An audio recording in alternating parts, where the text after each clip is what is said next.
Welcome, welcome, welcome. Assalamu alaikum to the New World Education Podcast. Um, we're so glad to have you join us today. This is our first and inaugural podcast that we're doing on YouTube Live. And we would like to just go ahead and get started right quick. And first, I would like to begin by saying, in the name of Allah, the Beneficent, the Merciful, I bear witness that there is no God but Allah, who we believe appeared in the person of Master Fard Muhammad, and we believe that the Most Honorable Elijah Muhammad is the exalted Christ, and that the Honorable Minister Louis Farrakhan is the Messiah in our midst. And once again, we'd like to thank you for joining us on the New World Education Podcast, and Assalamu alaikum. Well, let's jump right into it. The New World Education Podcast is a universal education for a universal people. And today we have joining us our co-host, Sister Gabrielle Muhammad, and we have our sound engineer and producer, Sister James L. Muhammad, who will be on set with us as well as a co-host. And this podcast is sponsored by the Supreme Wisdom Educational Center. Now, the focus of the New World Education Podcast is dedicated to overcoming the educational challenge that was put forth by the Honorable Minister Louis Farrakhan in the Nation of Islam. And we will discuss on this podcast how we can take the lessons, the supreme wisdom lessons that were given to us by the Lost Found Nation of Islam in the West by Master Fard Muhammad, and how these lessons can be transposed into a universal curriculum for students of all ages. So we thank you for joining us today. And we're going to go ahead and get started. And just like to introduce myself, I'm your host, Sister Deborah L. Muhammad, and I am the director of the Supreme Muslim Educational Center. And today we have I think a very, it's going to be a very interesting conversation about a topic that has been an enigma for so many people about this supreme wisdom, the supreme wisdom as an educational framework. And we're going to talk about it today. We're going to hear what the Honorable Minister Louis Farrakhan has to say about the supreme wisdom as a educational curriculum framework. And also we are going to discuss some of the, I guess, experiences that we've had in terms of taking the supreme wisdom lessons and turning them into fascinating lesson plans and whatnot. So what we want to do today is go ahead and get right into it. We have on set Sister Gabrielle Muhammad, and just spoiler alert for everyone that's watching us today, if the people on the screen look similar, that is because we are all related. I am the mother of these two wonderful young ladies, and I just want to briefly just bring them on, let them talk about who they are and some of their experiences as it relates to this topic that we're talking about, the Supreme Wisdom Curriculum. And then after that, we'll go into a short clip from the Honorable Minister Louis Farrakhan, who is discussing this very topic of how to transpose the Supreme Wisdom lessons into a curriculum. And then we have, after that, we want to talk about a giveaway that we have, a free giveaway. And so what we want to do is that we're going to take some time, we're going to discuss that. We're looking for 2 people that we're going to give away something that's going to be very interesting. So to that end, let's go ahead and jump right into it. So we have with us today Sister Gabrielle Muhammad, hailing from Baton Rouge, Louisiana, world traveler, scholar. She is currently in law school, a student of Muhammad University of Islam, and my daughter. So you talk about social proof as it relates to the Supreme Wisdom curriculum. Here we have it right in front of us. Social proof, as they say, whether or not this curriculum actually has legitimacy. So Sister Gabrielle, go ahead and tell us a little bit about yourself. Well, first, like to start off saying assalamu alaikum. And Sister Deborah, I guess you just said everything that I guess was interesting about me. But of course, I'm Sister Deborah's daughter, and I'm actually the youngest of four. And so because being the youngest of four, I was actually able to benefit the most from her joining the Nation of Islam and also learning under the teachings of the Most Honorable Elijah Muhammad in a school setting. And so other than, I guess where I'm from, my experience with the Supreme Wisdom educational paradigm of teaching, I am a graduate from Muhammad University of Islam in high school, class of 2011. But I started off at MUI, I believe, in the 4th or 5th grade. Yeah. Okay, yeah, thank you. And so I went to Muhammad University in Baton Rouge from 5th grade all the way to high school. And in between, while the Muhammad University of Islam was down, but it came back up, I was homeschooled. And then when I finished when we decided to bring back up the Muhammad University of Islam in Baton Rouge, I finished out my high school education at Muhammad University of Islam and in Baton Rouge. But while I was there, I was actually not only a student, but I was a teacher as well. So I was a student teacher at Muhammad University of Islam in Baton Rouge. And also, I would have to say that I was a part of, I believe, one of the first online classes that we had in the Nation of Islam or at Muhammad University of Islam under Sister Dr. Tony Muhammad. We had the high school students there in Baton Rouge. I believe in 2008, we had an online sociology class, actually via Skype back then. This is before Zoom. So we had it via Skype, and it was a legitimate sociology class, and it was really college level sociology. And we ended it out having a class project. It was project based where we had to show her our vision of what we thought the Muhammad University of Islam college campus would look like. So we had to do what do they call it? What it's PowerPoint presentation. PowerPoint presentation. But I'm trying to say like a conceptual. That's what I'm looking for. A conceptual model of what a Muhammad University of Islam college level would look like. But after graduating from high school, I went on to college at Southern University and then college in Baton Rouge. And I got my undergraduate degree in physics and mathematics with a minor in education. And so from there on, I kind of worked in and out on the periphery of the of education in the field, but never really getting into the public school classroom.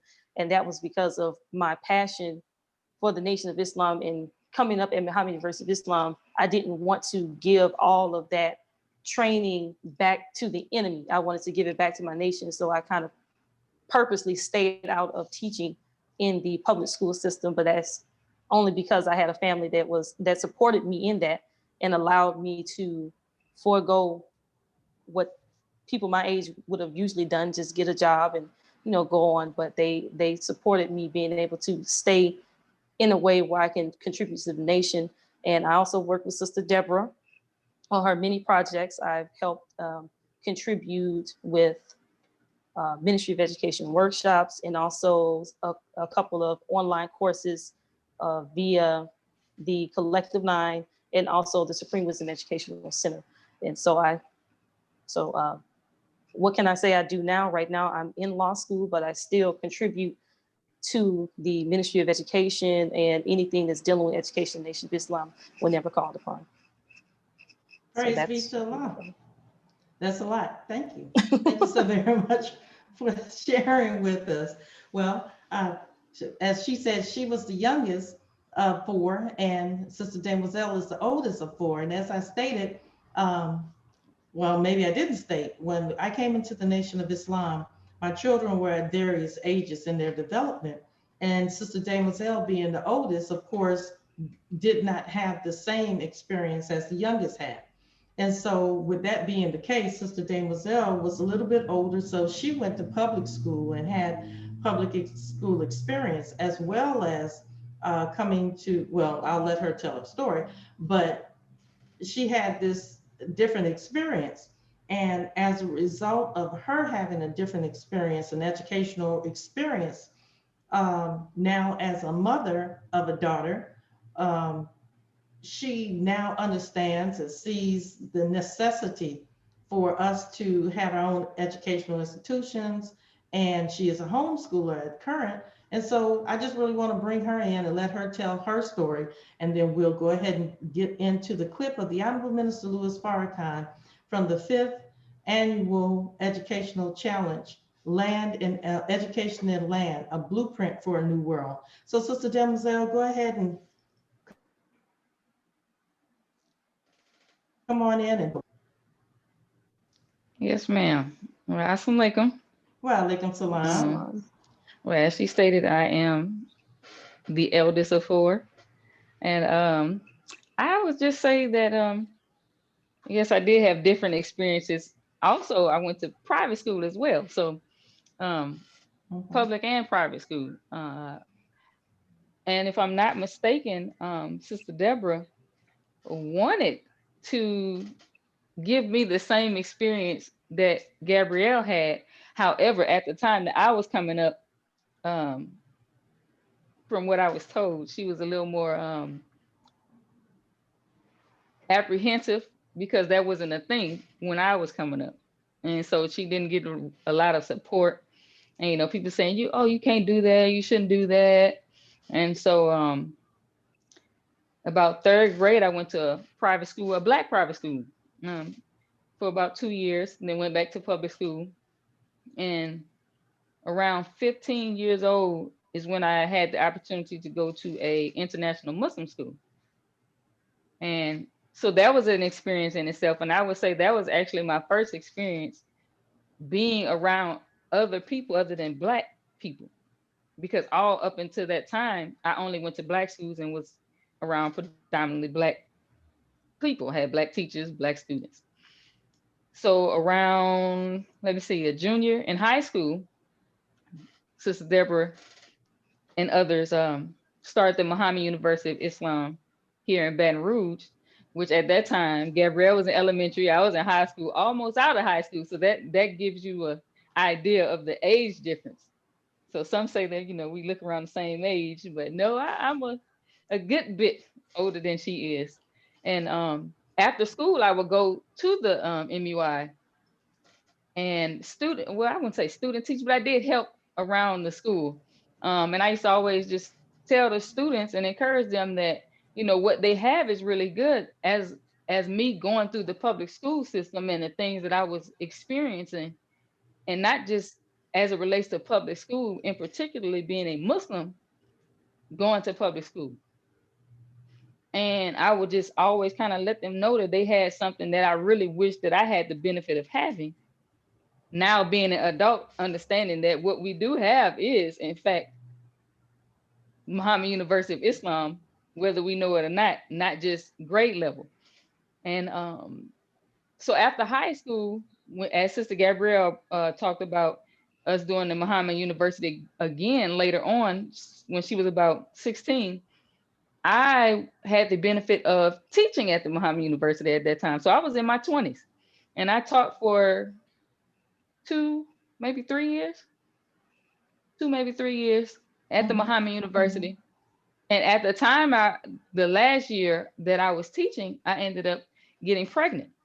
And so the whole time I'm going through my pregnancy, I'm also at Muhammad University of Islam teaching.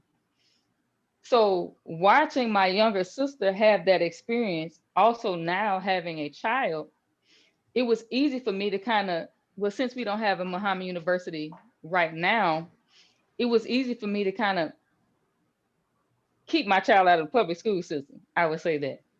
I wasn't, I didn't have any apprehension about doing that because going through public school, I knew what that was like, and I didn't want that experience for my child.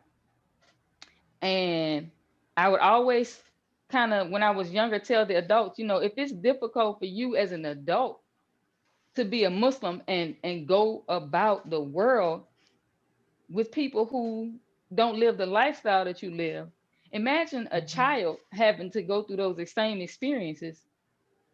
And we're at school more than we're at home, especially during the school year. So just kind of imagine that. And so it was easy for me to, keep my daughter out. And so she's 10 years old now and has never seen the inside of a public school.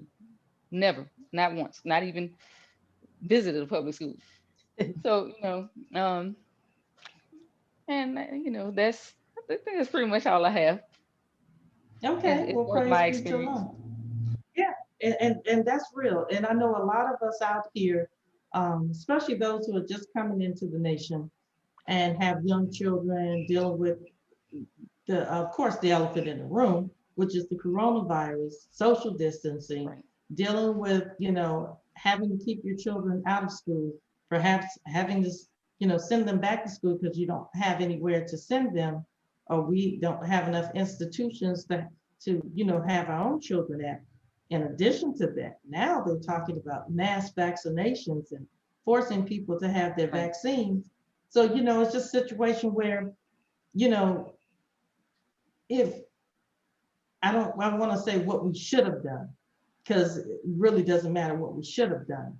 But now we got to think about, what we must do, what must be done, and time and what must be done.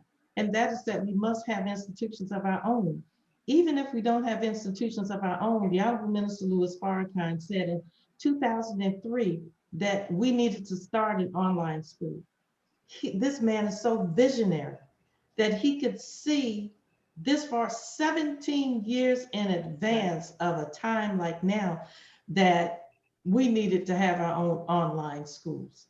We need to have some kind of economic engine for ourselves so that way that we didn't have to worry about whether or not we needed to go to work or stay home with our children while they're taking their online classes.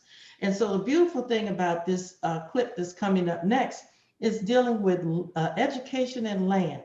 And I want us to think about this. With the advent of so many Black people coming together as a collective saying that we're going to buy some land. Land is a prerequisite to us being free.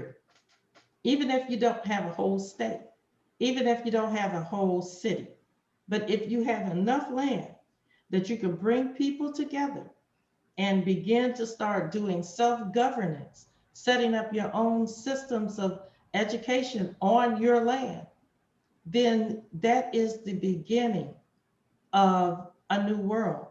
And if people just all over just do the same thing, that will change the paradigm completely. So with that being said, what we want to do is that we're going to bring up this clip of the Honorable Minister Louis Farrakhan, where he's dealing with the whole concept of give me just a second to pull the clip up, with the whole concept of this new educational paradigm.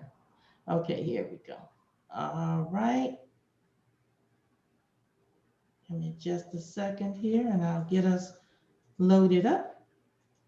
And we'll go ahead and see what the Honorable Minister Louis Farrakhan has to say. And then after that, what we will have is a lively discussion on this whole concept of a curriculum based in and rooted in the World teachings. Education Podcast, a universal education for a universal people.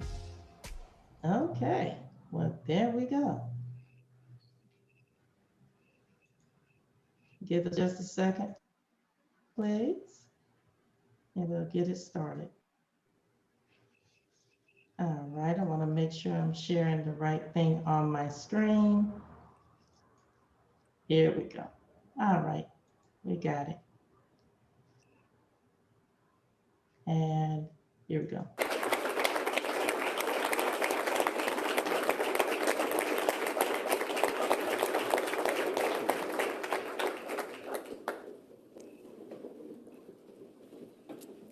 In the name of Allah, the Beneficent, the Merciful,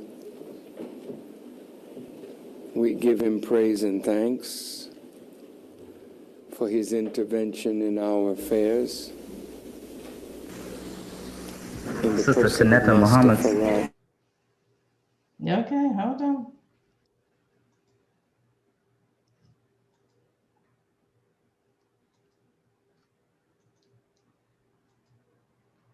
Okay.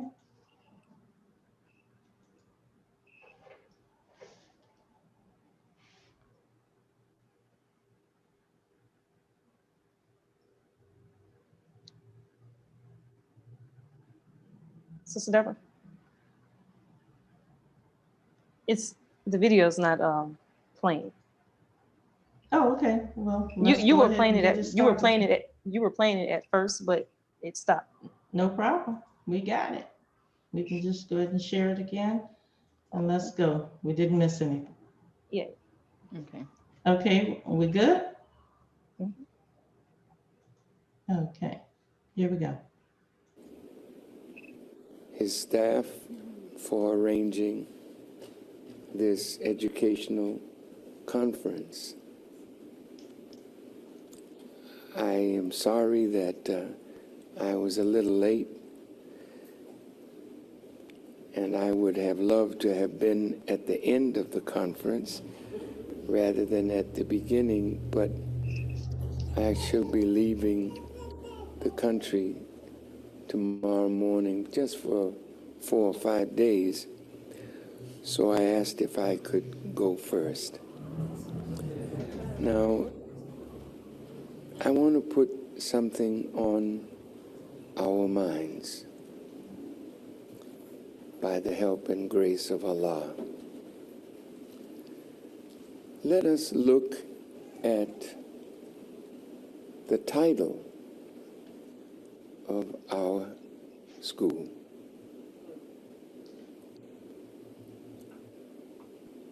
Muhammad University of Islam.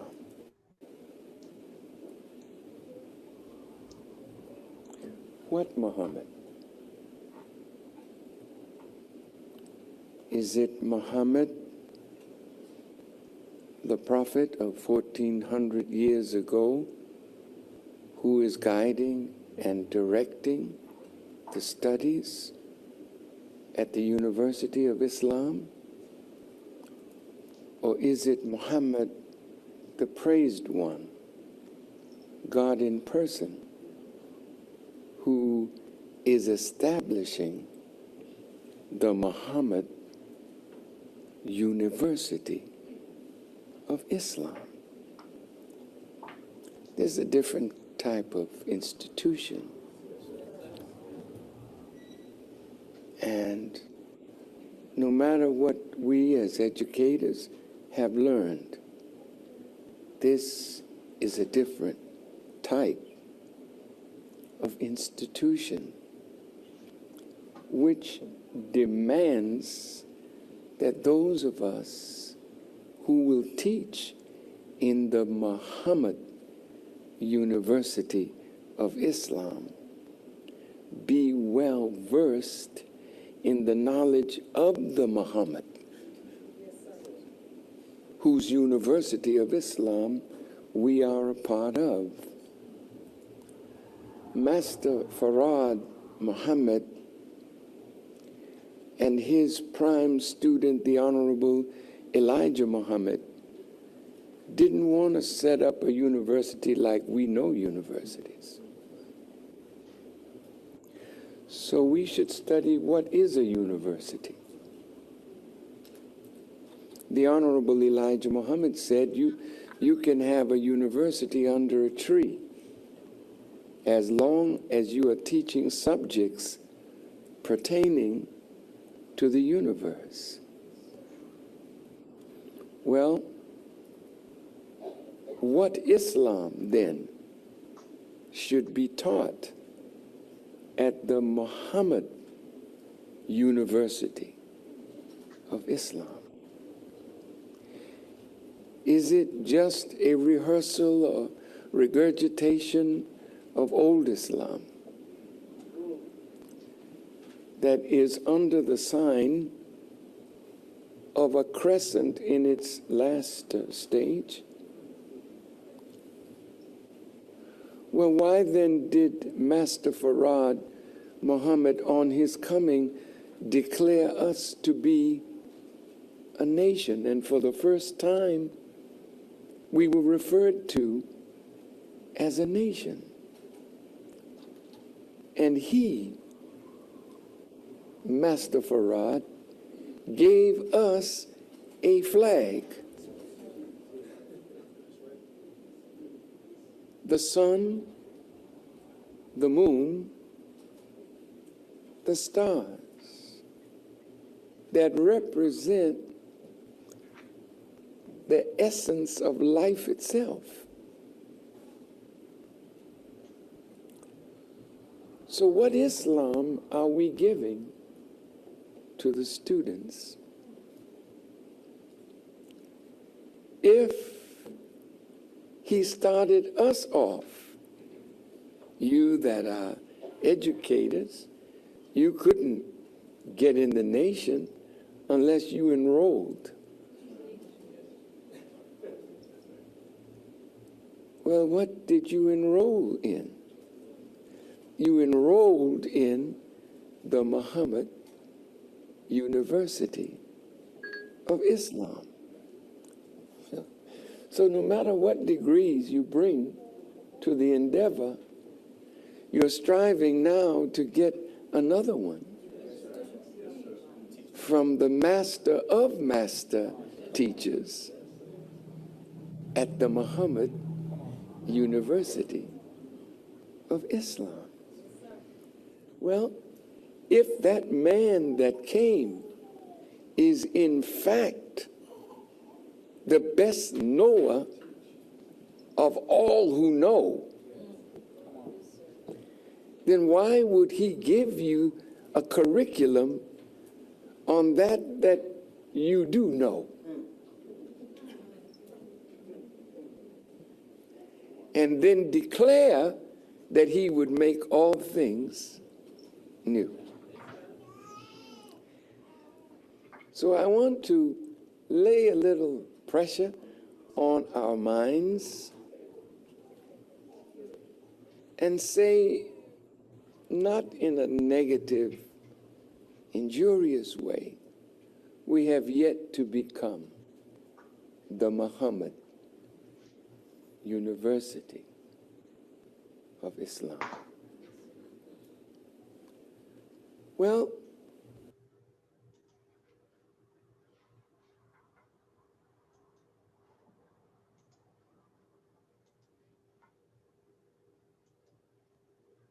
Okay, well, let's go ahead and get back started. Well,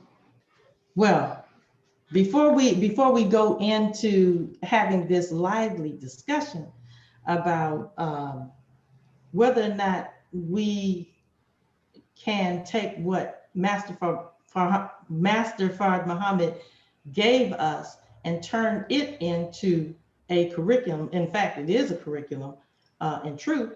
I want to first announce that we are going to have a giveaway of 2 scholarships for persons who are interested in studying and learning more about the Supreme Wisdom curriculum and how that you can take the lessons of Master Fard Muhammad and turn them into fascinating unit and lesson plans. And so after this live broadcast, what we're going to do is that in the description box below, that you'll be able to find all of the information regarding how do you, sign up and how do you, put your name in to see if you can get a free scholarship for the Supreme Wisdom Curriculum Teachers course. It's an orientation course that really takes you into understanding what the Honorable Minister Louis Farrakhan is teaching us as it relates to how we must go back to the Supreme Wisdom as the foundation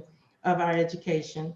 And 2, we talk about the education of the Western world, because a lot of us don't understand the underpinnings of the educational system of the Western world. And also we talk about how do we begin to start transposing the lessons into lessons and curriculum.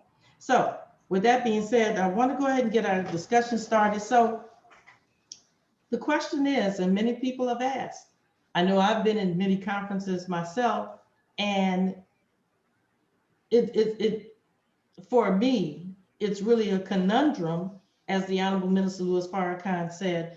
When we come into the Nation of Islam, there's not one of us that has come into the Nation of Islam that did not actually recite the student enrollment rules of Islam. Every person who is a member of the Nation of Islam has had to go through this.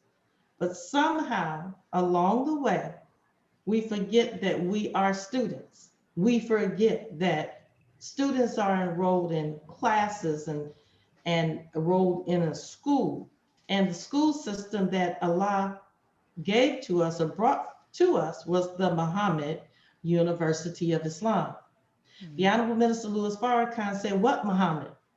You know, some of us think that it's Muhammad of 1400 years ago. He said, that's not the Muhammad, because he declared on his coming that he is going to make all things new.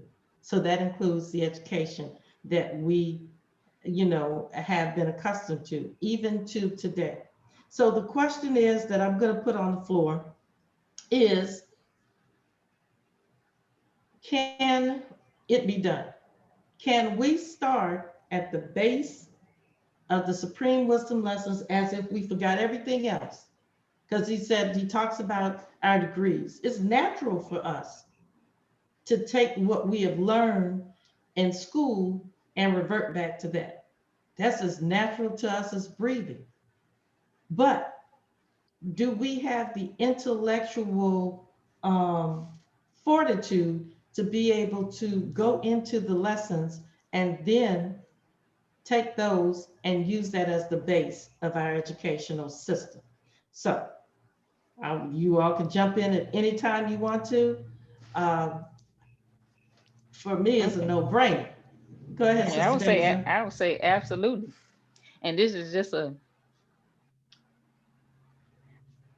a broad sense of just saying this. Um, we can take the most honorable Elijah Muhammad as an example of a curriculum, of a base framework. But now, with the advent of a lot of us getting education, we can refine and go deeper into what we've been given. Because the first thing we have to look at is, what is a curriculum? And so I took the liberty of looking up what is a curriculum. And a curriculum is the subjects comprising of a course of study in school or college. And I looked up, this says curriculum is made up of elements which their appropriate coordination will guarantee the success of the curriculum. There is no consensus between the experts on elements of curriculum, but the most four common points of view concerning this issue are objective, content, method, and evaluation. Mm, So with that being said, mhm, using what Master Fard Muhammad gave to us, he gave us an example, and he taught one who became an example, more than one, but he taught one who became an example of this curriculum. As you said, and as Minister Farrakhan said, when we come into the Nation of Islam, we have to do our student enrollment. Everything that we have and all of our terminology is dealing with school. We have the lessons. We mhm. go to classes. We listen to lectures. So the framework of the teachings of the Most Honorable Elijah Muhammad is, in fact, education in itself. Mhm. Exactly. Exactly. I mean, that's a good, you started us off. Let's go ahead and deep dive into this, because I mean, we talk about this all the time. This is probably the base of most of our conversation, is dealing with education in our home. And so this is one of the reasons why we even wanted to open this up for other people to discuss, because all my children know is education, their whole life, education in the Nation of Islam. So, you know, we always talk about opening up these conversations to other people. So Sister Gabrielle, I know you have, you know, your take on this. So what do you have to say? Well, I will have to say that, I mean, Damien really, she really laid it out. And Okay. we had a conversation about this before we started the podcast, and she's exactly right. But on the question of, can we teach an education based on the supreme wisdom lessons, like you said, it's a no-brainer. And I really think that you're really asking a question, a leading question, because the simple answer is that you can teach about anything. Right. Yes. You see what I'm saying? Like, you can teach about anything. That's simple. And see, the problem is that when people think education, they think very limited. Right. It's something that happens K through 12 or even secondary. Right. There's a very formal setting that has, you know, 4 walls, desk, teachers, students, you know, in lecture. That's the problem, is that people think that education is only that. And that is something that we got from going through an education system that conditioned us to think like that. Mm-hmm. But the thing is that everything that we do is a learned behavior. Everything, starting from when you came out the womb, everything you learned language, and it wasn't formal. Somebody didn't sit down with you with a book and started to read to you and say, "Oh, give me back the answer." It didn't start off like that, because you didn't have the capacity to learn in that way. So it was taught to you in a way that was accessible to you. But the thing is that we have to understand that education is everything. If you want to do anything, you have to learn how to do it. For example, I'm in law school with the goal of becoming a lawyer, but I have to learn how to do that. And so what sets up, or is the structure of learning, as Sister Demoiselle was saying, is that's what a curriculum is. A curriculum is just it's just a framework to reach a certain goal of learning. And a part of knowing that you have reached that goal is having assessments, because after you teach something to somebody in whatever method that you have, there has to be some type of assessment, and then that makes it a curriculum. So when we think curriculum, we shouldn't think of these, you know, these big thick books with this very big words and this very precise pedagogy. But learning is everything, and anything can be turned, or anything, a curriculum can be made upon anything. Everything is learning, and anything could be in a curriculum. Just like how you learn, your parents taught you the rules of the house, right? And then they might give you an assessment, and the assessment by as simple as, what did I tell you? And then you give it back. That's an assessment. So that's just what I want to say. So the answer is yes, but I think you answering a deeper question is, do you believe that we can do something that will make you competitive in the white man's world? That's exactly what I'm saying. That's exactly what I'm saying, because that really is the underlying issue of many of our apprehensions about doing this. I've even heard some people say that they were told not to use the lessons or use the message to the Black man in their classroom as part of the curriculum. To me, that's like, that almost borders on hypocrisy, to be honest with you, because I can't even understand if you believe this. And we're looking at the most honorable Elijah Muhammad, as Sister Demoiselle said, who is, you know, and was at the time that he was amongst us, a world leader. And we're talking about the Honorable Minister Louis Farrakhan, who did not have letters, as they say. And he is, I mean, a head of state. And so how do we equate this educational system? Now, we, as Malcolm said, somebody who won't, and I think this was attributed to him, won't treat you right, surely won't teach you right. So the question becomes, there is some good in what they give us, no doubt about it. But if you look at our condition as a whole, then you would have to agree that there's something missing in what we're learning. Because whatever we're being taught is not making us into world leaders, is not putting us on top. Of course, 1 or 2 or 3 may slide through the cracks. Now, I'm saying this as a person who, as they say, have letters, as a person who has been, you know, an educator, both in, you know, the Muhammad University of Islam, international Islamic schools, and in, you know, post-secondary education. So I'm saying this from the standpoint of that we as a people are not being made better no matter how many degrees that we put on top of us, we're not being made better. And so what I suggest, well, to us all, that we look again at what we have been given, and we begin to decompose it in terms of an educational curriculum. Now, I know there may be some who might be watching us right now that may not understand the language that we're using.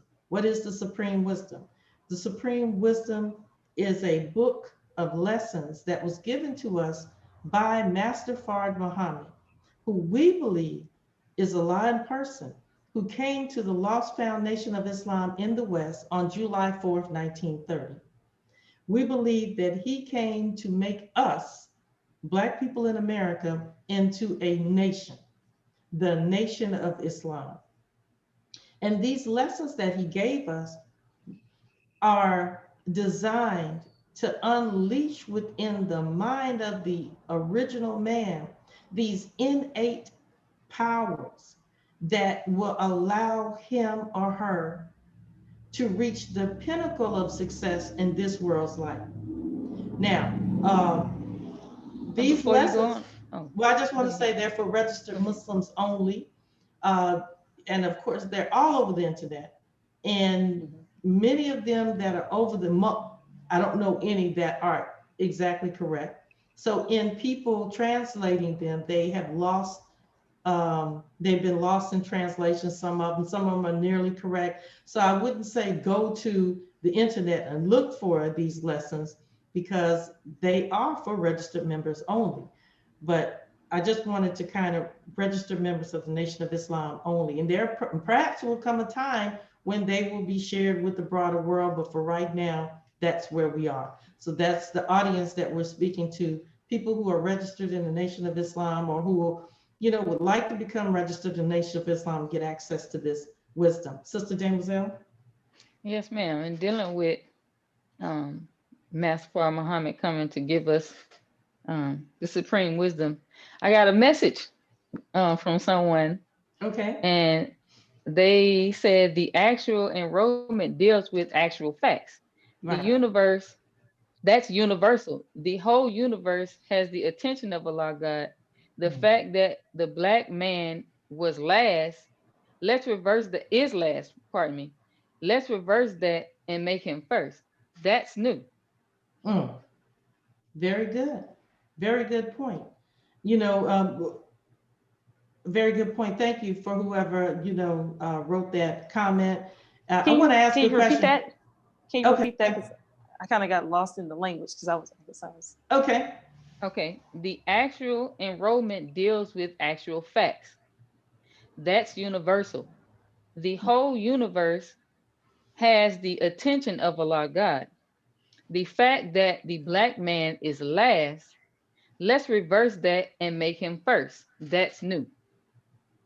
So in education, dealing with education, and this is my speculation, the Black man is on the bottom everywhere. In You were saying particular, in reality that we live in, and that's not a part of the lessons. Okay, I was just trying to make sure. yes. I kind of got lost. Thank you. Well, let me throw this out here.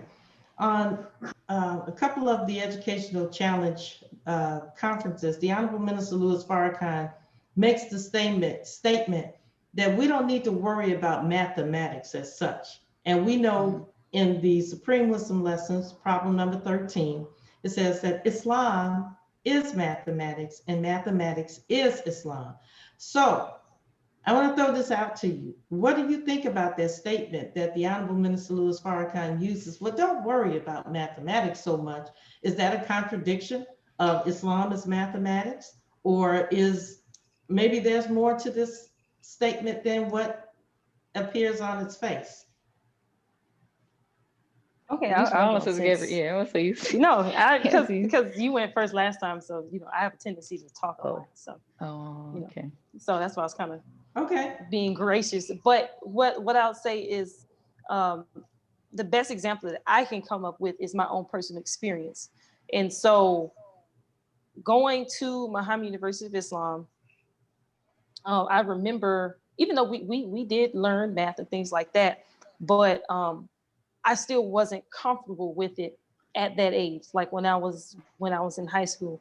And so when I actually graduated, I was in this mindset of, I'm just going to grow up and be a professional MGT, a professional Muslim. I don't want to go to college type of thing. And then my mother was like, she gave me an ultimatum. She said, you either go to college or you get married. So I was like, I'm going to college because I'm not ready for that now.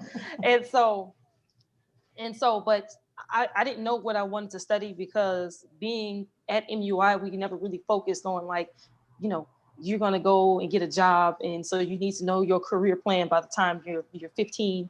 We didn't do that. So I was like, I have many interests.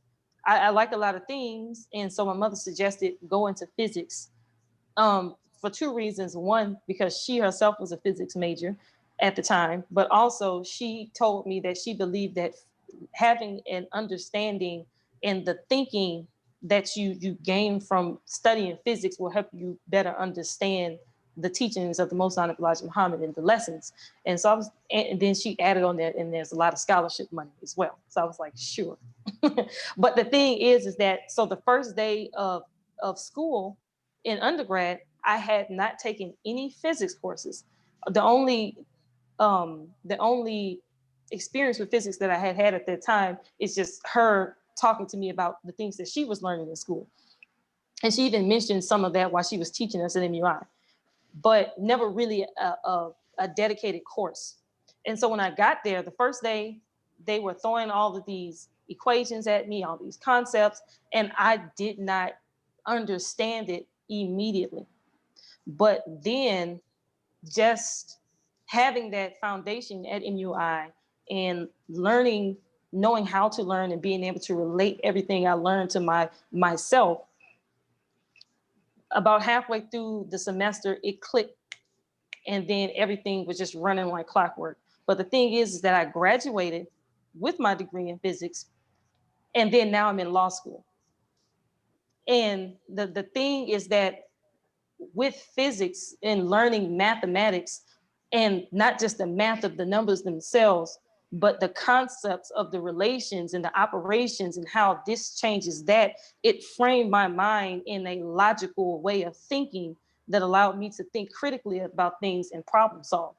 Because that's the thing that we deal with in physics. We deal with universal laws, physical laws. And so we were taught to think about things at the very foundation and most fundamental and basic principles, and then, build outward, and how we see these patterns that evolve out of first thing you learn, they might teach you are motion in one dimension, then they teach you motion in 2 dimensions and 3 dimensions, and then towards the end of the course, they'll teach you about electromagnetism. And then you see that there's a relationship between the electromagnetism and motion on a mechanical level, and that the operations and formulae that you have for mechanical motion, you can use the same for electromagnetism. And then, you can solve problems understanding those concepts. You just change the variables. You change the quantities that you're dealing with, but it's the same relationship. And so that just makes everything around you come into focus. And then you start to understand the whys things are the way they are in the hows, because then you start to learn that, the law of cause and effect. Anything that you see didn't just happen. There had to be a original cause that has an effect. So when you're looking at, say, for instance, the condition of a people, you know that it didn't just happen. If the natural state of a human being is to perform in this way, yet you see performing in the opposite to what's natural, that had to have something that came in between that natural progression. And that is the mathematics that I believe that we are supposed to get from that. And not saying that learning how to count and things like that doesn't matter, calculus, because that helps you build, because that's one of the things that we want to do is actually, have a land of our own and build structures and things like that. But that's just a subset of what mathematics really is. Mathematics is the language encoded into reality. And that's something when you understand the key to that, everything else just falls into place. It's all after that point, it's just about following the rules. Okay. Sister Demoiselle, you wanted to chime in on that. You said that you wanted to say something about cause and effect. Yeah, I didn't, but that's why I was gonna go with that. Cause and effect is the real mathematics, because I was just thinking when she was explaining some of the things that she had to learn in physics, as opposed to me being I have a CDL, so being a truck driver, learning how to maneuver a truck that big. So, math is not just, 2 + 2 = 4, but did this plus this make sense? That's mathematics. Okay, what you're telling me is the sky is green and the grass is blue. Does that make sense? If it does, why? If it doesn't, why? Now, I don't know anything about that type of science, but dealing with light going into the eye to form certain colors. And most people would say that the sky is blue, but you're telling me it's green. When there's science to prove why colors, or you see the type of colors you see in nature, I would say, because of course clothes, we can pick those colors and make those colors, dye those colors. But why do you, like I said, cause and effect? You did thus and such, and it produced an outcome. That's mathematics, or at least the mathematics that we're taught when we're saying Islam is mathematics. Okay, if I eat, and I'm telling on myself, if I eat fast food for 6 months while I'm on the road, I'm going to gain weight. That's so mathematics. That's mathematics.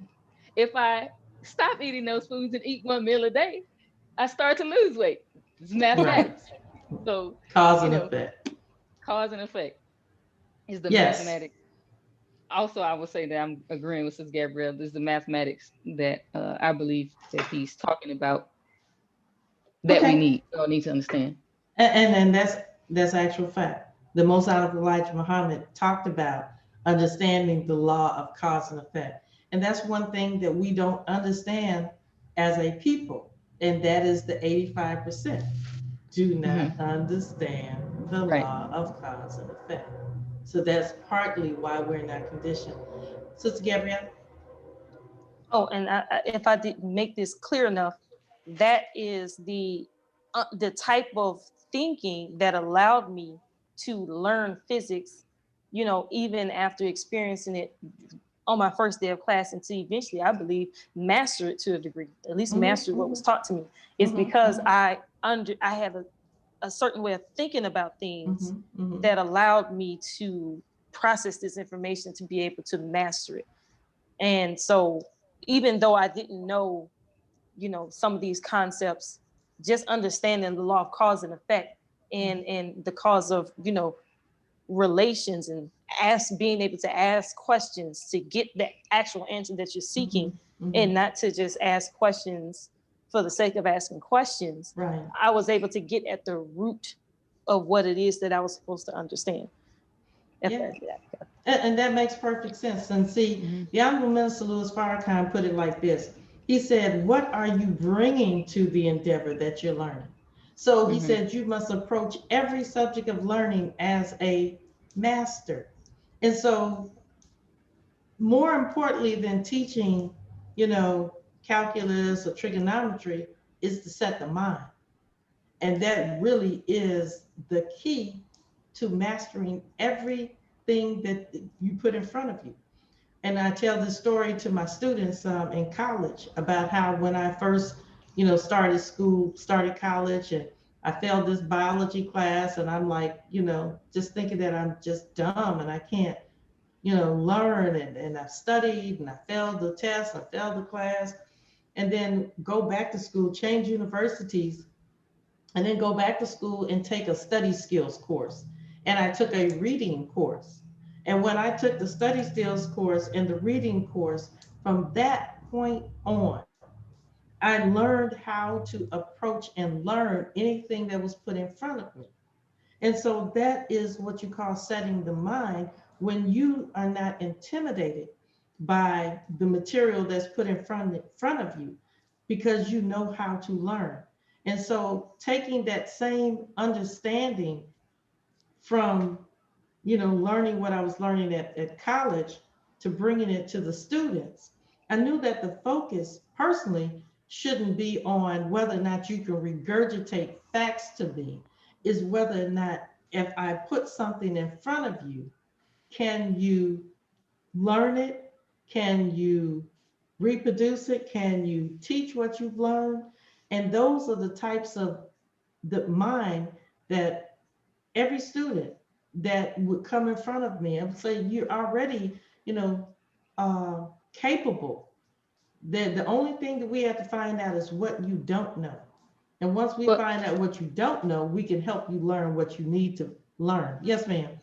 I was about to ask, the courses that you took when you went back to take these courses, were they, did you do this while you were in the nation, or this is before the nation?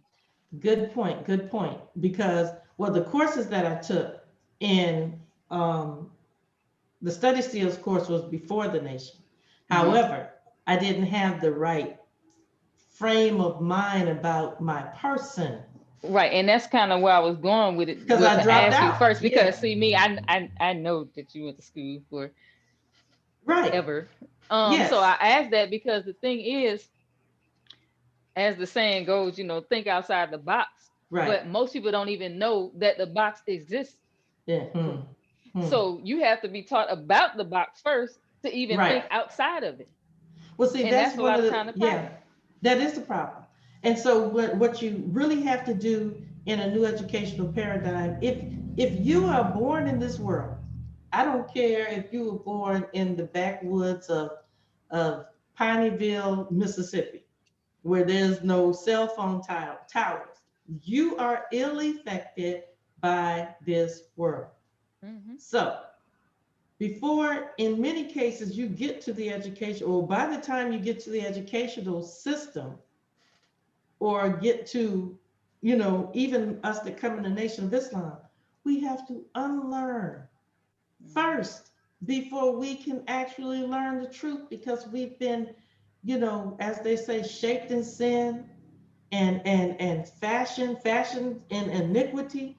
That means that we have to be totally, as the Most Honorable Elijah Muhammad teaches us, the Black man in America must be totally re-educated. So Mm-hmm. that means that you have to unlearn.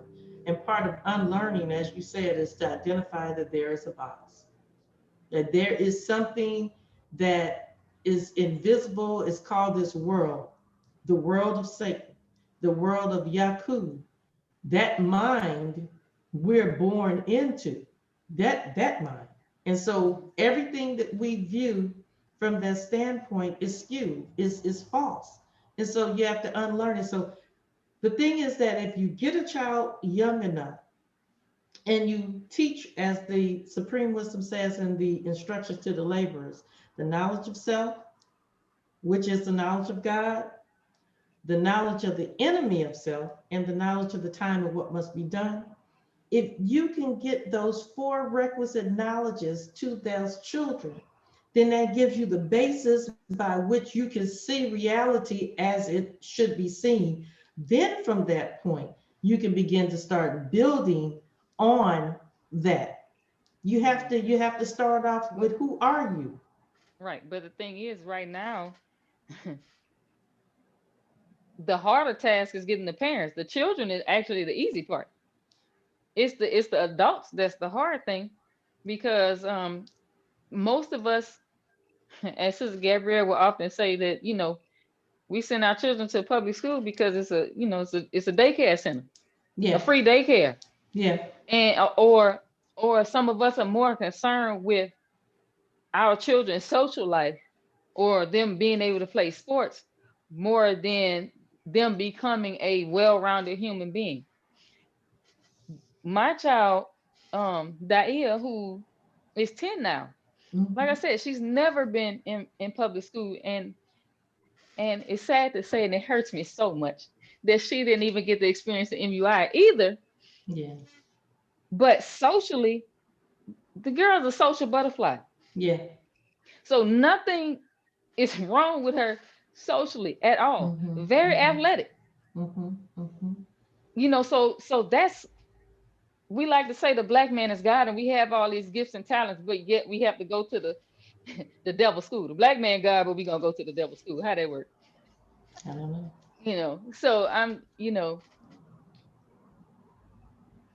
really the thing is we have to get to the parents, Yeah. or the adults. And it's even better if we can get to people who haven't had children. That would be preferable. Yes, because you know, trying to get to the children who are already here, when the adults have a mindset of about education that and I'm not gonna say they, but we, because I even sometimes still struggle with certain insecurities about education. Again, me going to public school, I have certain insecurities that Gabrielle doesn't have, because she didn't have the misfortune of really all of her schooling, because for the most part, all of my schooling was public school. And it was more of a social hour, not to say that we didn't learn anything, because maybe a few weeks ago, I was working on, I wasn't working on something. It was a problem, I think, that somebody posted on YouTube, and it was sent to her. And so she asked me to solve the problem. So I used what we call PEMDAS. Yes. So everybody should know PEMDAS, right? But I end up getting the problem wrong because of my understanding of how that works. And Gabrielle was like, no. And I'm like, this is how I was taught. I was taught like this. And she was like, no, you probably weren't taught that way. You just didn't pay attention. And you probably had a block. Like, you know, once people don't understand, and in the public school system, a lot of times, they don't care if you don't understand.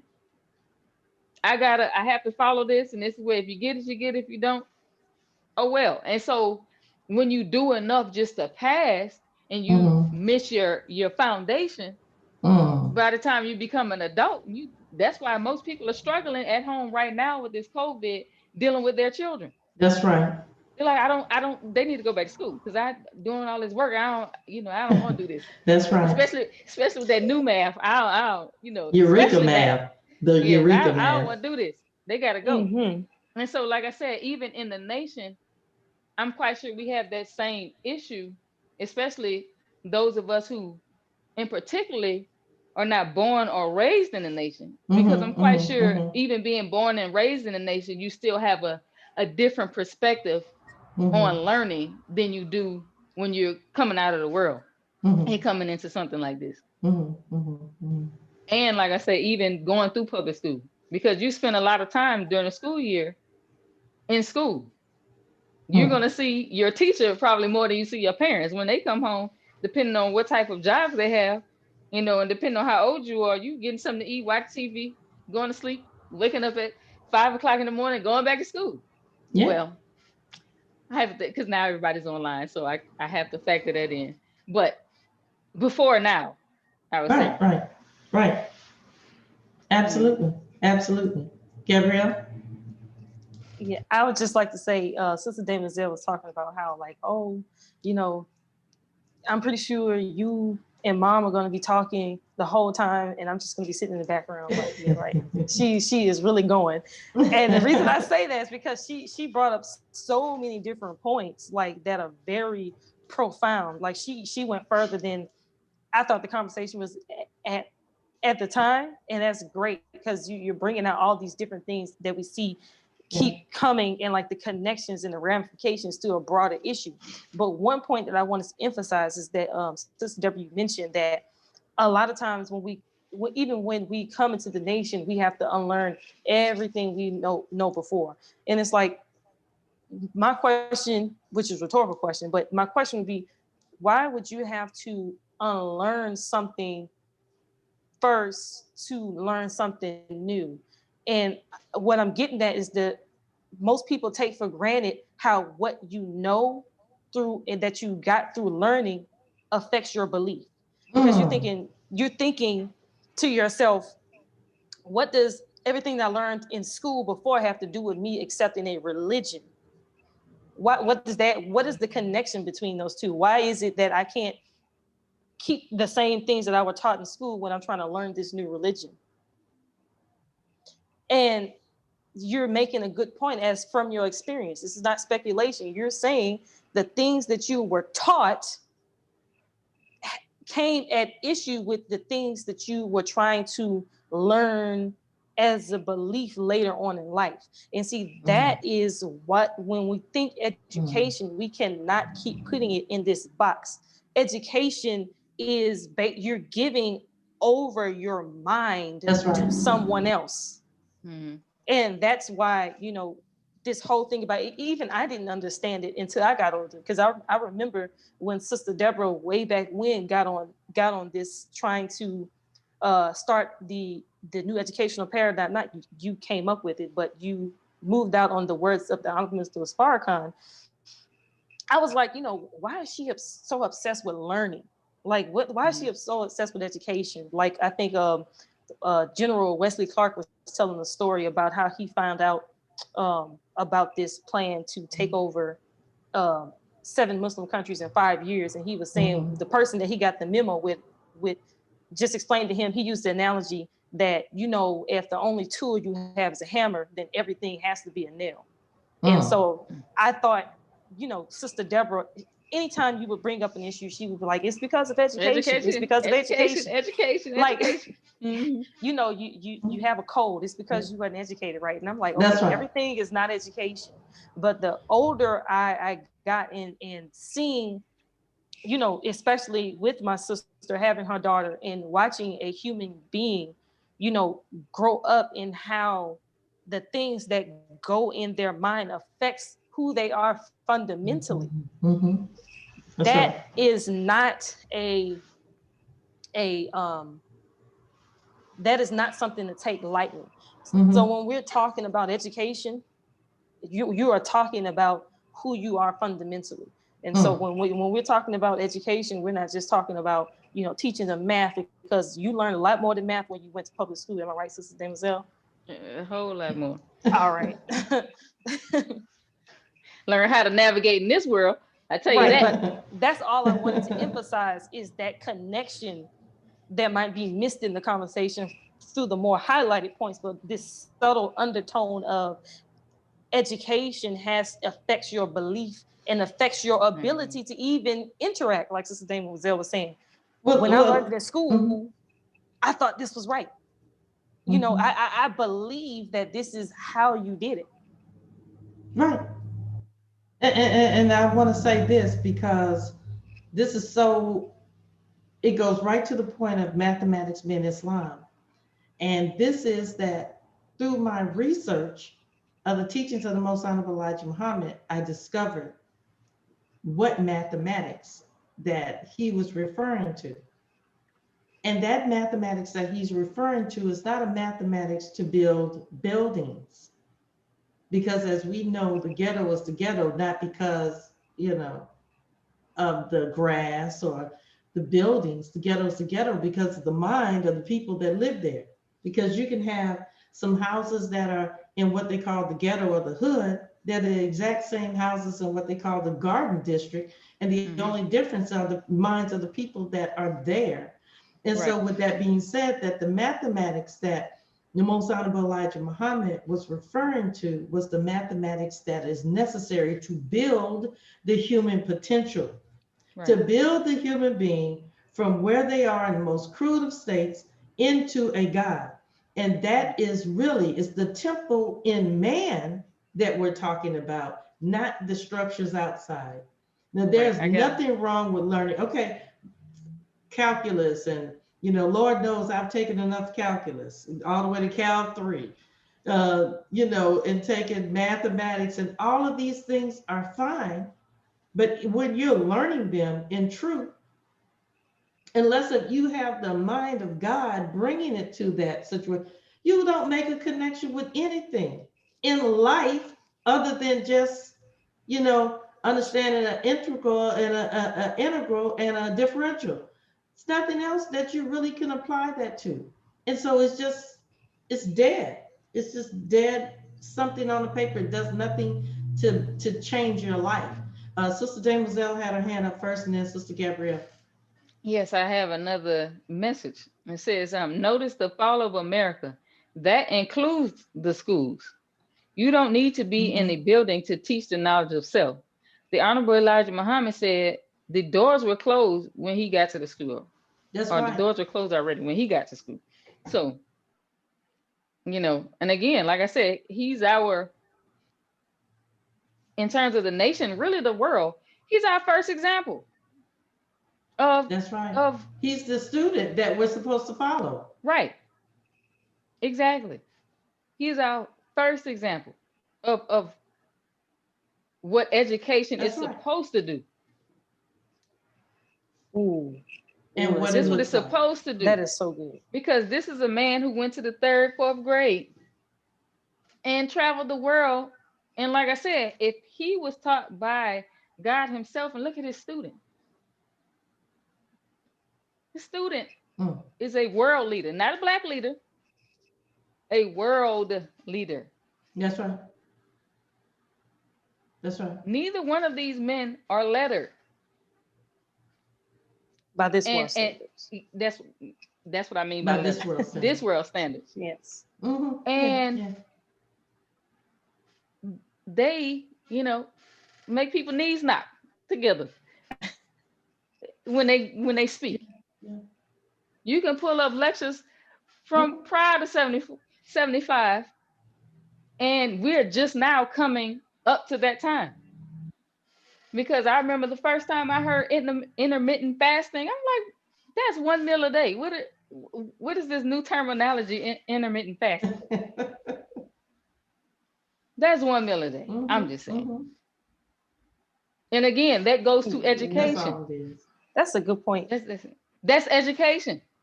But see, the thing is, like I said, when he was giving those teachings, now that those of us who got to go into the schools, now we have to go after proving that this education that we've been given is right and exact. Because really, in essence, the white man just proved that what the Most Honorable Elijah Muhammad said was true. And if you follow this, again, it goes back to cause and effect. You will be healthier, live longer, look younger. And that was an education that we got that we took for granted and missed. Because a lot of of what we're being taught, we are now starting to look like everybody else.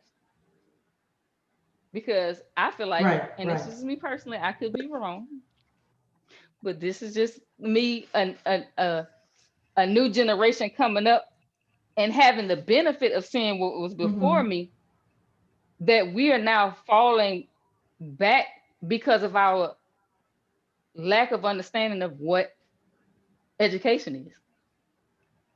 And education that's given to us by this man who we believe that is God in person. Now, it doesn't matter if anybody else and that may have something to do with our belief. The proof is in what they call the pudding. Yeah. The proof is in the but it may have to go to our. Yeah, I believe. Do we believe?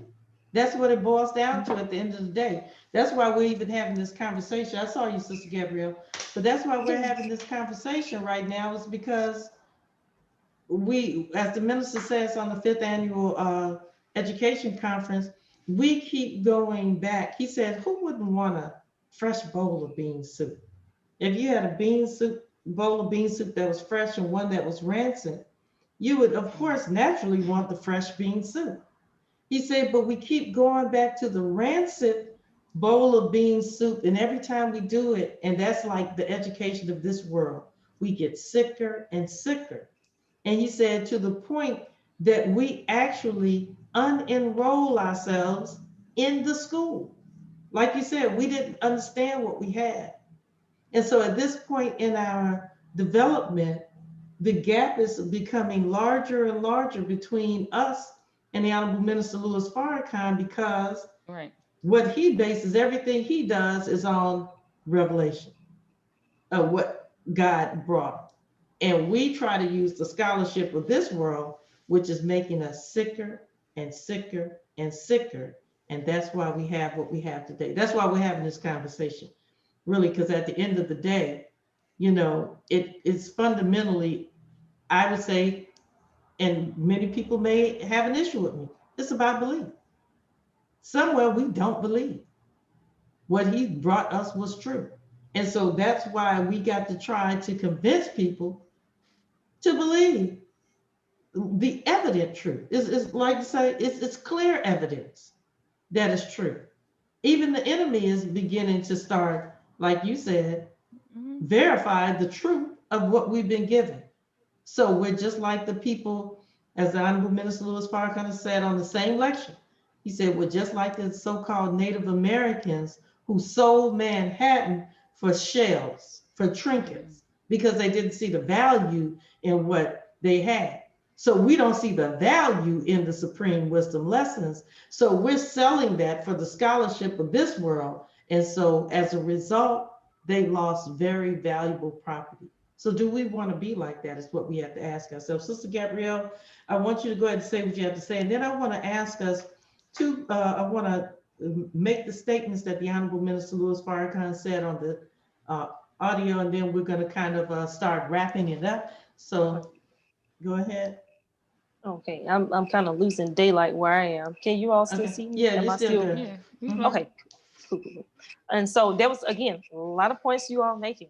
Great stuff. Like, who, if anybody is watching this, these are things that I would recommend you just maybe take point by point and just make, wrangle with yourself and ask yourself, are these things that they're talking about important? And kind of just put it in context. But it was a couple of things. I love the point that you made about intermittent fasting now being a thing, where the Most Honorable Elijah Muhammad was teaching us those same concepts way back when. And two things on that point. One is, me as an educator, I believe that the more you as the teacher can make something that is seemingly difficult easy to understand, That's right. that gives you credit as an educator. So if you as an educator are making it hard for your students to understand you, or your students are having a hard time understanding you, I think that is your failure as an educator to get those points across. Because if you can't sufficiently explain it and break it down to where they can understand it, you fail. That's like, say for instance, that you wouldn't blame a child for not being able to, I guess, understand your words if you're speaking higher than they can understand. If a child is still cooing, you can't speak to them in the way that you would speak to, and that would be failing you, because if your goal is to educate them, why would you make it hard to reach that? Talk about intermittent fasting, right? Right. So but intermittent fasting, this is a man who made something that they have this long word for. He gave it into a Negro in terms that they can understand. That's one meal a day. He didn't. What's the point of going into all the intricacies if the people that you're dealing with can't even understand it? That's right. So as a teacher, that was a very masterful move. I'm not saying that he didn't understand it. I'm saying that the people he was talking to didn't understand it. As an educator, that's you're Michael Jordan. That's drop the mic. Yeah, drop the mic. Yeah. Like, come on now. Like, so that point. And then another thing, the fact that you said that he told us so far in advance. Last time I checked, if you can tell somebody far in advance something that's going to happen, that's a feather in your cap. That's like knowing the weather before it happens. We have a weatherman. I don't know if he retired or passed away yet. Pat Shingleton in Baton Rouge. He was the man, because whatever he said was going to happen, it was going to happen. And he told you in enough advance where to bring your rain boots, your raincoat. And so with the Most Honorable Elijah Muhammad, he gave us so much information far in advance. It gave even a Negro enough time to catch up and be on time. Yes, right. ma'am. And going to that, so, and that's what. he didn't tell us these things like right before it happened. No, he gave us all this 40 time. years, 50 years, yes. So when some of us are looking at him, it's like, oh, the things he said didn't happen, so he's crazy, he's a kook. No, he was just in advance. And how about So that? like that. But then it's my last thing, and I think I forgot what I was. You were speaking about what was the last thing you were speaking about, Sister Deborah? Oh, I think you know what I think it was. You were talking about Belief? like you were talking about what? Belief? Yeah, you were talking about belief, but I believe you mentioned on the point of like people.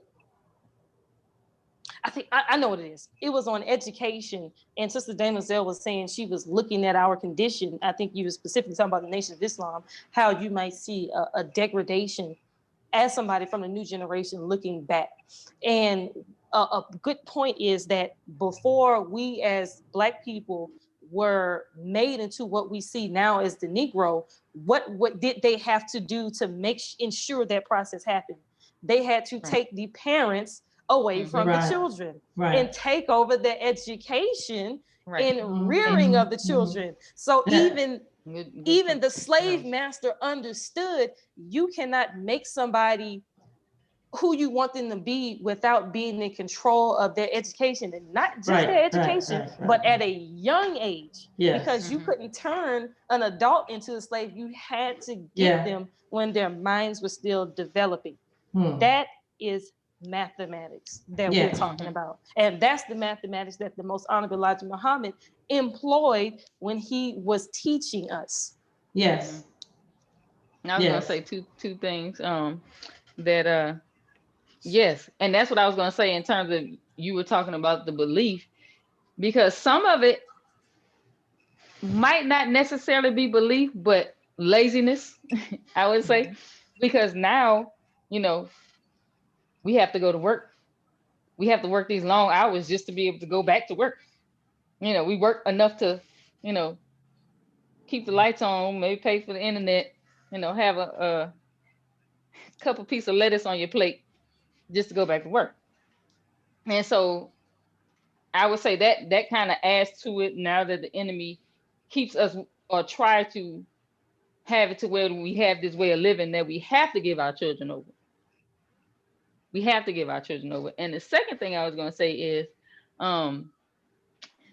another thing, speaking to the Most Honorable Elijah Muhammad and him seeing down the line of time, if things have to close down and you have to choose between the mosque and the school, close the mosque and keep the school open. Yeah. He picked the school over the mosque. Well, you know, there's just so much. We're not going to get through all this. We're not going to get through all this. But what we want to do is just really just kind of put it on the minds. We're going to go, we started about, we're going to go about 15 minutes after the hour. So we have a little time. But I want to get into a couple of things before we close out.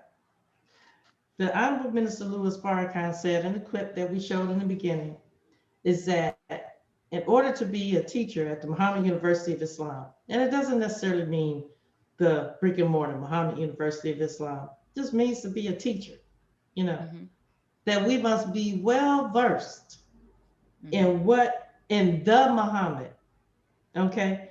But we know that there's not a lot that we know about Master Fard Muhammad. His background is very enigmatic, but he said we must be well versed in him. So what does that mean to you when he said that in order to be a teacher at the Muhammad University of Islam, you must be well versed in the Muhammad that brought this teaching? Sister Gabrielle? Oh, I was going, okay. Okay, I can answer this very simply. It's the same way we know about God, the originator. We never met him. We never talked to him.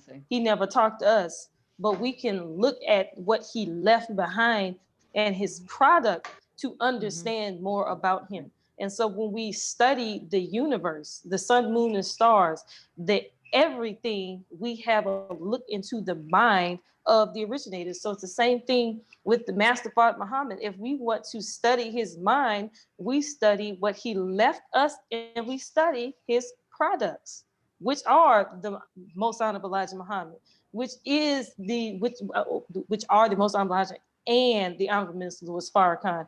And I'm going to put ourselves in that That's category. right. That's right. Study ourselves. For those of us who live most of our lives or half of our lives in this other world, and then we gave over our life and started to live this life, we can look at the dynamic between the two lives that we live. For myself, as somebody who really, my mother and father, they got registered when I was 3. And so basically I was born in the nation, and I can look at myself versus my peers and see the difference. I can look, so it isn't, You can look at your again, siblings. and it isn't always, like I keep saying, so rigid on what an assessment looks like. Right. Right. And so part of it is that we have to employ our creative thinking, our creative mind, to come up with solutions. That's it. Like you said, stop thinking, we have to get outside of that box. And like you said, a part of that is just becoming aware of the box. And so if somebody is trying to inform you of something, that you don't know, even if you might think it's useless information, you would be a fool to turn that down. Like, at least just add that into your storehouse of knowledge, where you might come across that later. But the thing is, when somebody heard something or you hear something that nobody else is talking about or you never heard before, you crazy. You see what I'm saying? So a lot of people are not gonna listen because I ain't never hear that before. What's that? Because I'm quite sure a lot of people called the Most Honorable Elijah Muhammad crazy. Look, I agree with you. But here we are. I'll say this. I agree with you, but again, going to being able to think critically and to be able to analyze. Both of them were called crazy, but they live in big old houses, wear nice suits, travel all around the world, have all this security, have all these things so if you're looking at what even people in this world measure as success, both of them are at the pinnacle of even what this world says success. So to turn around and say, oh, they're crazy. Right. It's like you're not, your math is off. Okay. Like, okay. You can't be crazy in living the life that everybody wants to live. So I want to go back to the whole concept about being well versed in what the Muhammad brought, the Muhammad University of Islam. We are saying that we could tell, we could become well acquainted with and well versed with what he brought by looking at what he produced. So you don't necessarily need to know, if there's an acorn on the ground, there was an acorn tree somewhere. Okay. So, So I'll say in lay terms, show me your friends and I'll tell you about yourself. So that's all we have to say is that we look at what has been produced. So the being well versed in, so what does that mean that we have to do? We have to be well versed in, because really the only thing that we have of Master Fard Muhammad are his writings. We don't have any other direct information from him other than his writings. And those writings are contained in the Supreme Wisdom. And so with that being said, that to become well acquainted with him is to be well studied in what it is that he, left with us for us to study. And those are those lessons. And then another way to become well acquainted with him is to become well acquainted with the mind of the Most Honorable Elijah Muhammad, and to become well acquainted with the mind of the Honorable Minister Louis Farrakhan, because those minds are one mind. And so that's one way to become well acquainted. Now, the next question is, which goes back to something that Sister Gabrielle said, is that he said that we must become well acquainted with that Muhammad. And he said in the title, it's called Muhammad University of Islam. he asked the question, what Islam? Is there a different Islam? And so in order for us to be educators in the Muhammad University of Islam, in truth, if you're in the Nation of Islam, you're in the Muhammad University of Islam. So what Islam is he talking about? What is the Islam? What is that? I can go ahead and answer, but it's the Islam that Master Father Muhammad taught us about. And he gave a definition of what his Islam is in a mathematical formula. Islam is mathematics, and mathematics is Islam. He even tells us the birth record of that Islam, or at least the Nation of Islam, and it's from since the universe. And so if you want further elucidation, I could, but for time's sake, I'll leave that as a point for further discussion later. But that is the Islam that he mentioned, which is mathematics. Okay, Sister Jane Mazel, as we begin to start wrapping it up in our last 15 minutes. Oh, I agree. Okay. So now he said we must become well versed with the Islam that he brought. But then I'm going to throw this into the mix. He said that he came to bring us a new Islam.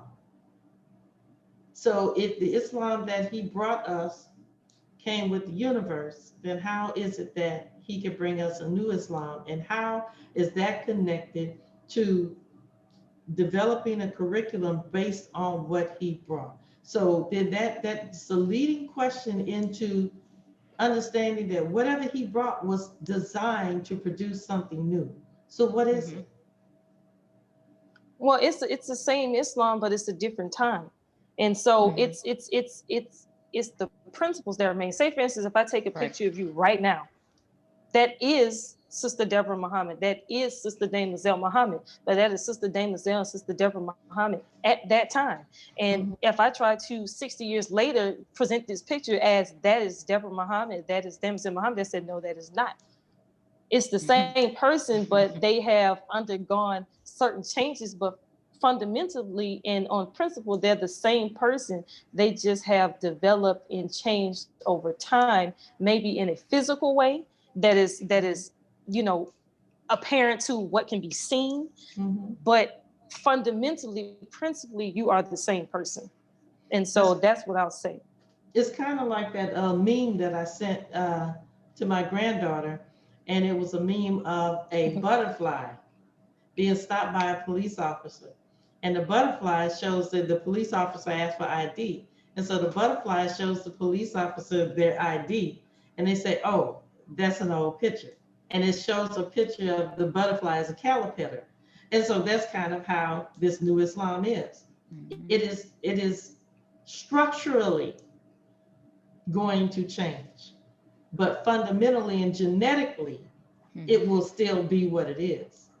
And so with that being said, if we don't immerse ourselves in that which Allah brought, then we can't produce the change that he came to make us into. And so how do we do that? Is it that we just, go to the mosque? That's part of it. That's part of your training. But we must become well versed in what he brought, because it is through the mind that the change will come. It is not through just, it's not just through any one thing that we can do in isolation, because you can eat one meal a day and it will have a profound effect on you, because white folks are doing it. And they've proven that through science that it can stave off some diseases, degenerative diseases. It can elongate telomeres, which actually make you look younger. It can produce growth hormone, which helps human growth hormone, which actually starts reversing age. So all of these different things so eating by itself is not enough. But the Most Honorable Elijah Muhammad said that the hereafter begins on this order, that we will eat one meal a day. So he's setting us up genetically or physically, let me say physically, to get ready for the change. That's one part of it. But then what he comes in that he tells us that is more important to teach separation And than pray. it is to teach prayer. Because what he's doing, he's getting us physically in a different mode. Then once you separate somebody into a different area, this is how all the changes have come through our history that we're taught in the Nation of Islam. In order to make a new man, you must separate. And so he's teaching us, okay, this is what you must do when the time comes. We must separate. So you're going to have people who are physically in a certain way. If you go back to the making of the slave, the strong ones made it to across the transatlantic slave trade. And then that transatlantic slave trade was part of separation. So they looked for the strongest ones, the most physically fit, to not only become slaves, but to mate them and take the offspring, because the offsprings will be more fit, if you will, to become slaves when they grew up. So same thing here, you have a physical component, then you have a separation component, and then when you separate, then you can start putting in that perfectly made material, a new mind. Mm-hmm. And so with that being said, so we're talking about him making all things new, a new mind, a new people that's prepared for a new world. This education, I mean, for those who are watching it now and those who may watch it in the future, this is the key to our independence. We cannot take the mind of the enemy into a new world with us. And we cannot get the mind of God until we do what God recommended. And all of our instructions, our primer, our curriculum framework is found in our book of lessons called the Supreme Wisdom. And we must not only for our children teach it, we must also for ourselves. Now, this is the one thing I wanted to say on what Sister Gabrielle talked about separation. I was once of the mindset, somewhat kind of how the German Reich, I mean, Well, the wait, before you Germans, say that. I said I was of that mindset where that we Well, had to be separate. specific. Okay, I was.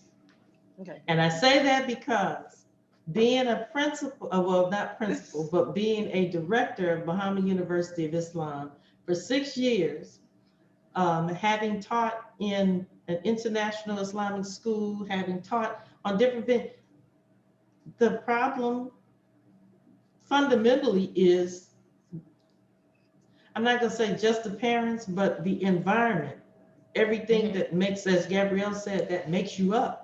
And at one point, I really thought that the answer was, get a boarding school, take the children away from their parents, teach them kind of like on Animal Farm, where I kind of major still like and I do like it. I mean, I think it's one The way. military still does it.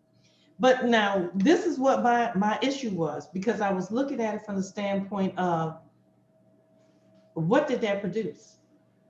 They literally, the Germans taught the children basically against their parents and to love the state. So they produced a particular type of soldier that was willing to die for the state. And I had to reevaluate my thinking on this, because if we're trying to produce something new, we can't do what was old.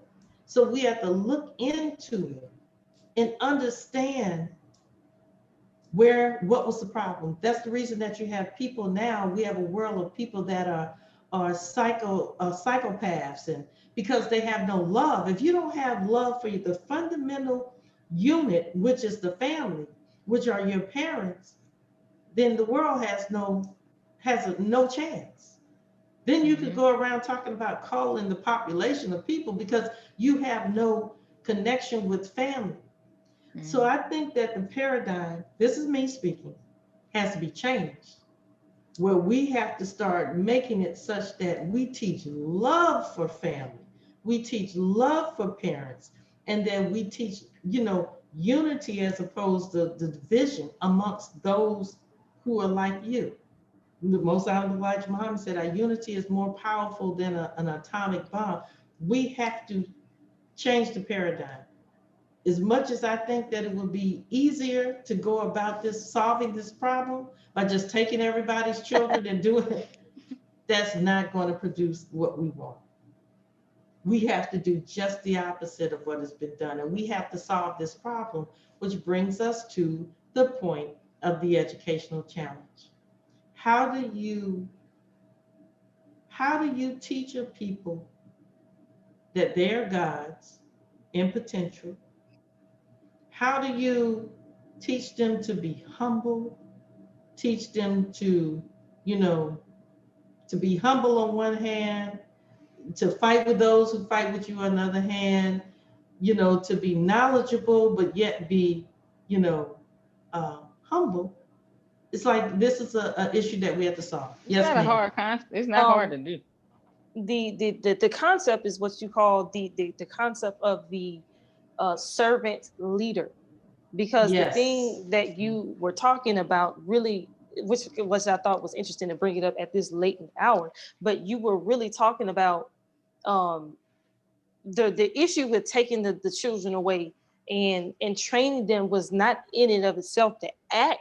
It was the mindset of those who were in leadership and their perversion of what they were doing that infected the students. And so when you're coming down, what you're dealing with a greater issue, which really deals with the significance of who the Most Honorable Elijah Muhammad and right in front of our face, the Honorable Minister Louis Farrakhan is, and what they represent as this new leader that throughout the millennia that we as humanity have been trying to create and perfect this perfected man.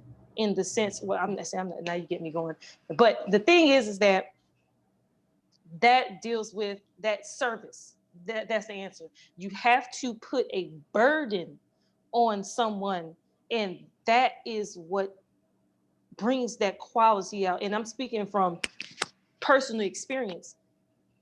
I didn't understand the point of everything until I had to serve under, and it was that having to lead from not the back in a sense, but I had to sacrifice, even though you might be seen as the you might get all these accolades on one hand, but by serving something, a cause greater than you, it humbles you.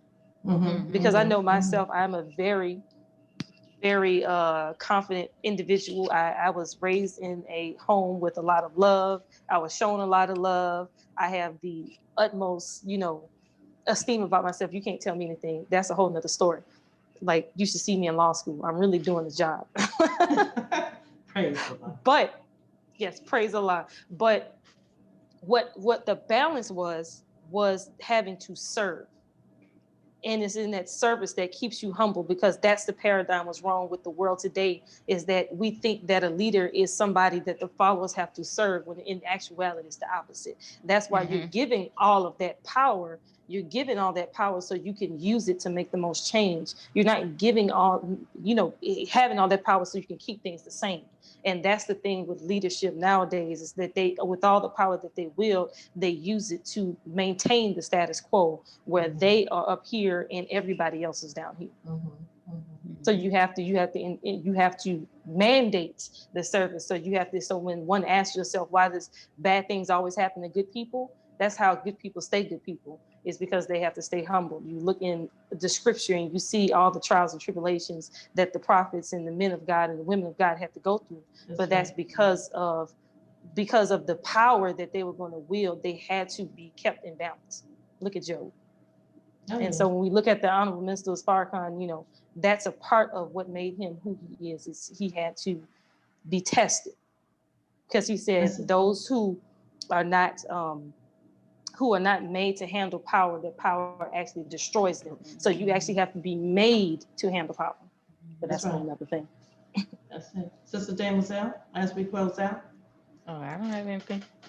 Well, I want to thank everyone for joining us for this inaugural episode uh, in terms of webcasting of the New World Education Podcast. This podcast. We had an opportunity to really just talk about the whole concept of the Supreme Wisdom curriculum, the Supreme Wisdom as a curriculum, and how this is not something that is far-fetched or fanciful. And as we go on in our webcast, we're going to get, I mean, in our podcast, we're going to get more into how is this turned into curriculum? What are some of the proofs that we have that this curriculum is valid, verifiable? As we already have learned today, what is a curriculum? There are certain basic components of a curriculum.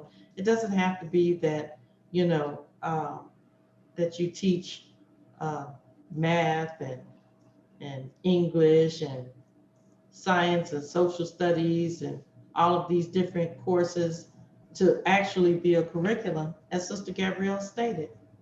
Learning, when you're learning anything, there's a methodology about which you use to learn that stated objective. And then what you do is that you test to see whether or not the student has learned their lesson.